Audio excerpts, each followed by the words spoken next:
Hey, this is Ray. Welcome to my workshop. Today I'm introducing Scott Green, perennial entrant in the great guitar build-off, longtime YouTuber, and one of the funniest guys in the guitar building internet. That's what it does. Hope you enjoy it. Goes from here, like I do. It goes to here. It goes there. It hangs pretty well as well. Hey, sweet cheeks. Hardware gang. Scott has introduced us to a lot of characters over the years. Play your cards. Scottina kind of scares the hell out of me. Looking good, sugar pants. You heard that, right? Isn't that like a HR violation or something? Scottina scares me. So I guess you guys are wondering why I called you all here. Even introduced us Dave? to ourselves. Well, I think what we need are some fixtures and jigs to hold all the fiddly bits down. Anthony, I'd drill a few holes in it. Maybe add some leather. Ray, intricate inlays. Screw it, like dragons. I'll do. First, I would suggest we do a bit of carving. Are you Ben's chicken?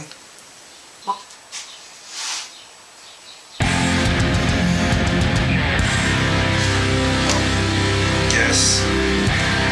The message is clear. We just need to go create. Well, welcome. This is the second interview in the Guitar Builders Collective. I've got Scott from Bonehead Guitars. Scott, who are you and where are you from? I'm just an idiot in his garage. I'm from the middle of Texas. Every time somebody asks me that, it's complicated. Before I was 5, all over the place, and then Saudi Arabia for a couple years, and then Houston, Midland, somewhere else, and then finally McLean, this tiny little place in the middle of nowhere in Texas where, I went to school through high school. Then Kansas for a decade, Japan for a year, and then back to Texas. So when somebody asks where I'm from, I can say McLean, Texas, 70 miles east of Amarillo, but it it doesn't tell any of the story. So yeah. What got you into guitars? Do you have any history of music in your family? Dad always played an acoustic, basically just to sing, and he didn't break that out real often, but I remember that happening quite a bit, and there was always a guitar around. I don't remember super paying attention to it until I was staying with my cousin during the summer for a little while, and discovered tobacco and guitar on the same day when I was 13. Yeah, so that's where some good and bad things all started. and I always played. Being 13, at the height of the hair metal craze, I just kind of got sucked into. You discover any creative outlet, especially for a kid in a small town where there's nothing to do. It's a good thing to have. Yeah. So what was the first guitar you ever bought with your own money? That's actually a story. We went to Amarillo and wound up at Tarpley's Music, and I had saved all summer and came up with like $300 and wanted the guitar, and I found Celebrity Ovation, and I have pieces of it over here. I shelled out my $300 to get this guitar, and my brother found the exact same guitar but a bass that he wanted, so Mom just bought it for him.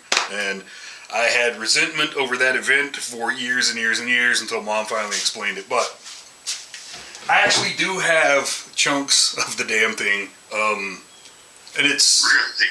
Oh my God, the headstock has been broken and glued back together. I mean, it's absolute garbage. But when I moved to Kansas, I sold it to a friend of mine for, peanuts. And he sold it to somebody, and they sold it to somebody. And I don't know how many people it went through, but over 20 years, it wound up back in the original friend's hands.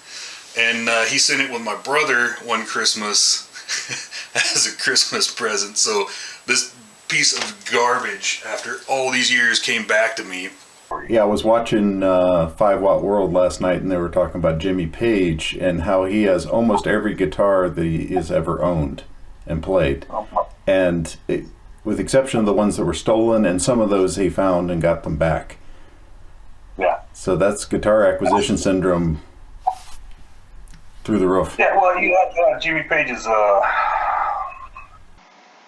bank account to manage storage for all that. That's insane. Yeah. I'm definitely acquiring guitars. I need to sell a few, but I have a hard time doing that. So, Scott, what do you got going on in the shop right now? What are you building? I had decided I was going to do a short scale bass. After GGBO, I wanted to continue some builds with the body shape that I did for the lap dancer. I really think there's something there worth working on. I find myself looking for things to do in the shop that aren't that. And I don't know why I'm avoiding this project. It's just... And now I fully expect GGBO 22 to pop up any minute now, and I have a plan for it, and I kind of think I'm going to wind up with 2 builds running parallel again. Just one of them will be an entry and one of them won't. So at the moment I'm kind of between projects. Barely got one started, barely got one finished. Yeah. It's so hard once you get to the end to just concentrate on the refinement and not get excited about the next project and go flying off and leave this half finished. So if something grabs you and keeps you, making refinements, that's probably a good thing. But I know after GGBO, the breakneck speed that it was. I just slowed down. I didn't really take a break so much. I mean, I did for a little bit, short while, but for the most part, just slowed down. And my building has always been therapy. It's the cathartic part of it that has me. So it's supposed to be fun, and that if it's not fun, that's why I don't see me getting to a point where I try to make a business out of this. I gave up that dream immediately. It would be so hard to make money, and I think it would suck all the fun out of it. For me, the build is for me, and if I can get people to buy one to finance the next one or two, fantastic. But I'm building because I want to build. And YouTube gives me a chance to share as much of that as I can, and that's super awesome, and has the potential to turn into a little bit of an income as well. Probably not enough to ever, finance builds completely, but that's the dream. And I know most of the people that are successful at that, they're also doing classes, and they're doing all kinds of things online. They're not all their money is coming from build. Yeah, let's talk about that. Your YouTube channel, one of the things I did looking for kind of a best of Bonehead Guitars, I started looking. You've been publishing, you've been prolific for years. I got stuff 6 years ago from you, and that's impressive. I scrolled through it. It's horrifyingly embarrassing that stuff is still there, but one of the things that I really loved about building was that you couldn't just do it in one day. It took time, and you had to think about this, and you had to walk away and let this dry before you could come back. So it's the process that I was super interested in, and I wanted to be able to show how the process evolved as well. So I kind of wanted, each of these builds, you see the process and how this thing evolves, but then over time you could see how the process changed. I mean, initially that wasn't my idea, but as I saw changes in the process, I thought that was really interesting as well, and I wanted to try to capture that. I don't think I did a good job, and there were a couple years I don't think I published anything, but I didn't think anybody was paying attention. And then when I came back, there were people who said, I've been with you since the beginning, and we're glad you're back. And I was like, holy shit, okay, well. Yeah, you're kind of the king of the internal monologue. You walk through, you get to a point, you're like, I don't know what I'm going to do here, and you just kind of walk through it. And I think that's really cool of you. It's not planned. It's just how my quirky head works, I guess. Yeah. Being in software all this time. Some of that from you, actually. I mean, I've been in software development for close to 30 years, 25, 27, you know, and it's all about process. So I guess somehow some of the thought process and how, you know, process develops from that kind of translated, maybe. I don't know. Yeah. Well, I mean, but I like the design process. I like to design something out in my head, do a little prototyping, then build it, and then, of course, as soon as you hit real parts, nothing works out the way it is supposed to. I suppose if I went CAD or whatever, I would get it exactly right, but what's the point of that? You know, the development's the fun part. Yeah, well, that's been one of the things that always sticks in the back of my head is the precision. And so many times something works out all right, but I'm not happy with it just because even though the end result turned out fantastic, it's not exactly how I planned it, and it's just the failure in the precision that bothers me. You know, I start paying attention to the thickness of a pencil line is just a big, huge, fat gray area that's, you know... Yeah, the precision problem is just a nagging little issue in the back of my mind. I think about that a lot. Yeah, but then if you go full CNC, you get all the precision you want, get the speed you want, but I think it sucks all the creative juices out of it. I don't know. I don't know. I do know for me, the act of building is the fun part. So, you know, if design was really your thing, you could probably get away with that. For me, it's the hands-on that it's time in the shop and the hands-on that you know keeps me going. So I just wouldn't be into going CNC that way. It's therapeutic. I can see that.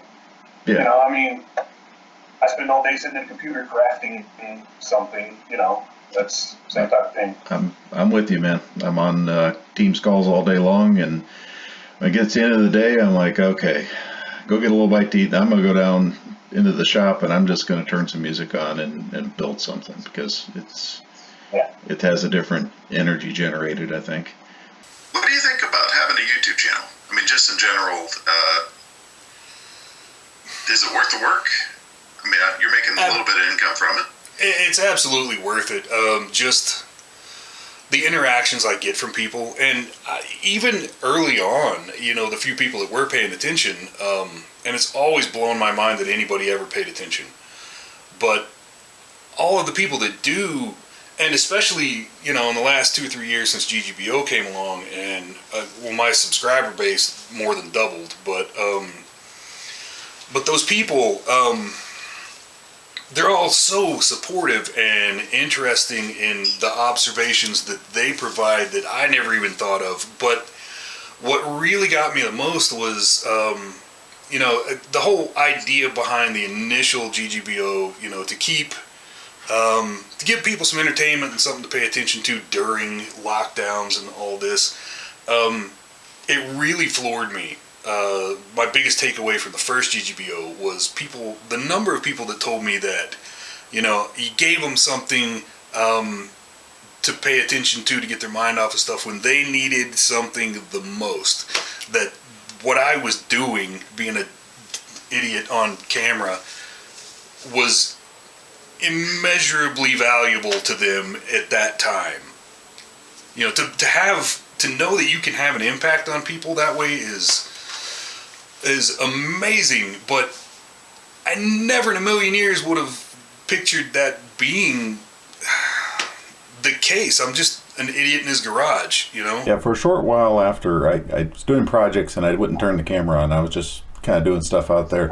And then I decided I was going to make some stuff, and I was going to film a knife build I did for Christmas.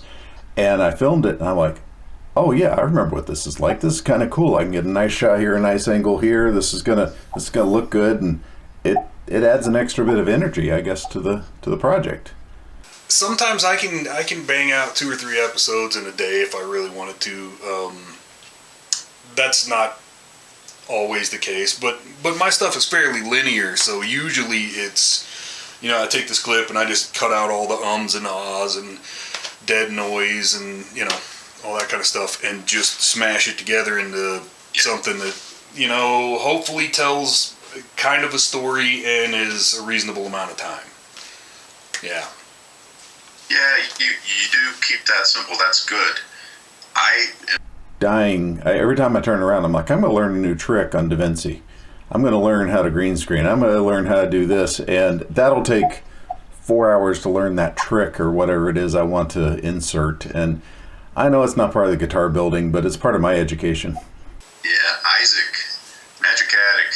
Yeah. That guy is just awesome with his photography and his editing. Phew. Yeah. That's awesome. Yeah, watching his stuff is inspirational. Just thinking, I wish I could do that in my shop or something like that. Yeah. Yeah. So, speaking of the guys, what do you think about this Guitar Builders Collective thing that's built up over the last couple of years? One of the absolute best things out of GGBO, period, was the community that it, all these guys were off doing their little thing and had no idea that all these other guys were doing the same thing. Or you assume other people out there are doing it, but you don't see them. That's one of the reasons I started the YouTube channels, because most of what I learned was from YouTube, and there just weren't that many at the time.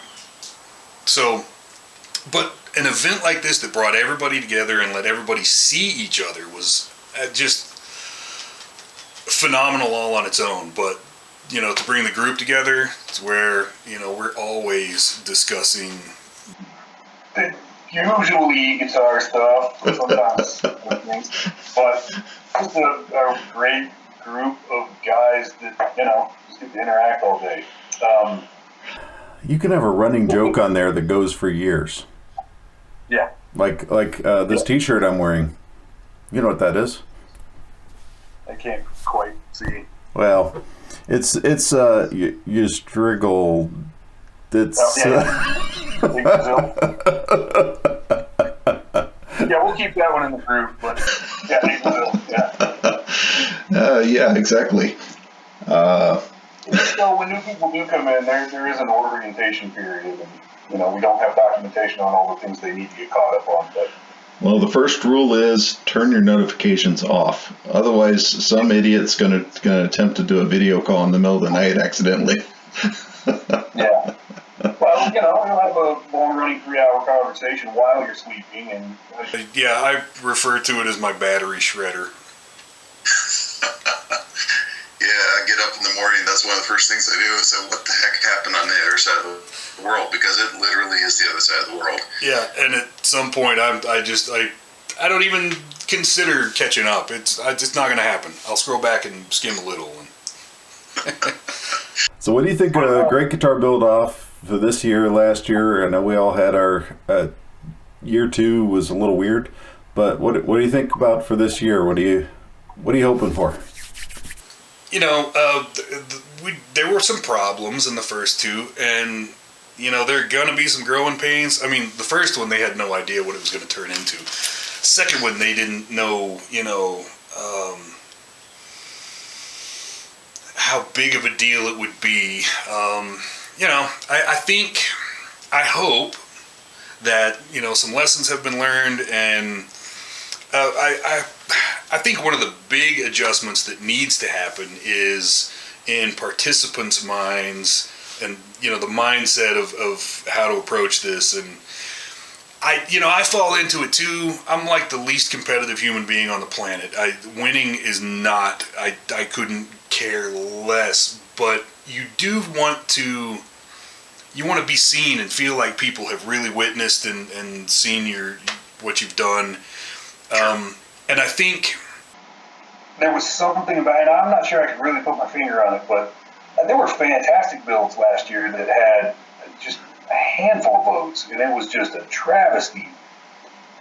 And I can't help but think those people in particular that really went out and did something fantastic and got next to no votes, all the acoustic builders, that have been soul-crushingly disappointing that I put all this work in and nothing, it's hard to run something like that. And in the end, the real prize, and it was really evident after the first one that the real prize was the brothership, the camaraderie, the community. Yeah, you're the only, maybe not the only one that did impersonations, but you really you really took a shot at me and a couple other guys in a very good way. I mean, it was funny as heck. No, I wanted you guys involved. That was it. It wasn't, and it wasn't intended to take shots at anybody. I just figured, the one thing that they're most known for, that maybe, other people watching this will know who the hell I'm talking about. What do you want to tell the other builders and people who want to start building guitars? Well, like I said, for me, building was all personal therapy. I mean, the way I got started, my little kid was in Cub Scouts, and we got a Pinewood Derby project, and this was, like a month after Dad was diagnosed with colon cancer, and I just, I grew up with having to help him do things, and I, osmosis a lot of knowledge about tools that I eventually inherited without realizing it. And but I didn't really spend a lot of time in the shop. I didn't really do any building on my own until that experience, and it was just so helpful to spend time alone in the shop doing something relatively mindless, and it was a creative outlet that could help me cope in a productive way with some horrible things in life. And to me, that's what building has always been about. So, I've always wanted to share it, so on the off chance that my goofy ass in my shop is doing something that might actually be useful to somebody else. So to me, stumbling into this craft has been such a gift that I want to share that with other people, and I'm happy to see people start to try. And that was one of the things about Great Guitar Build Off, that there were so many people that said, well, I'm so inspired, I might try next time myself. And that was the big thing for me. And my biggest worry in the second one was, with the trouble that there was, I was terrified that would discourage people that had tried it for the first time. Yeah. Because, like I said, from where I come from, building is all about giving you a productive way to help yourself in really bad times. So anything you can do to help somebody, find this outlet, to me, is just invaluable gift. So Yeah, that looks like a good place as any to stop. Why don't we call it a day? And thanks for agreeing to an interview. Hopefully, we'll have a bunch more coming in the future. Yeah, watching Chris was fantastic, and I really hope we get to see everybody else. There are a lot of great characters that it would be super fun to find out more about what makes them tick and where it all came from and what they think. I've got a bunch of guys lined up. This should be awesome. Yeah, I can't wait. All right, man. You take care. Yes, sir. You take care. We'll see you later. Appreciate it. All right.